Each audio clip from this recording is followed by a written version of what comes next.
උදේට අවදි වුණාම හිස බරගතිය දැනෙනවද? නාසයෙන් හොටු දියර ගලනවද? මූණ බරයි වගේ දැනනවද?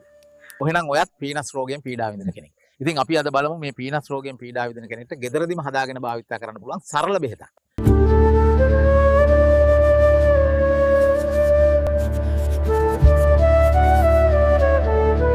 වරාදොලේ වෙදගෙදර පරපුරෙන් පැවතෙන හෙළ වෙදකමේ මහිමය.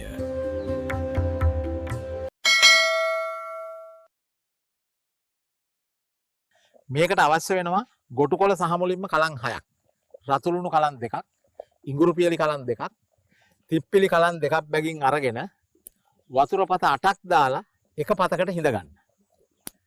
ඊට පස්සේ මේක සමානව භාගයේ බැගින් උදේ හවස සීනි දාලා බොන්න.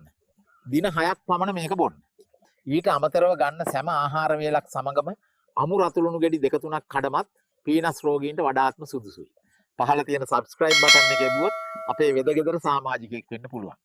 සියලු දෙනාටම නිරෝගී සුවමත්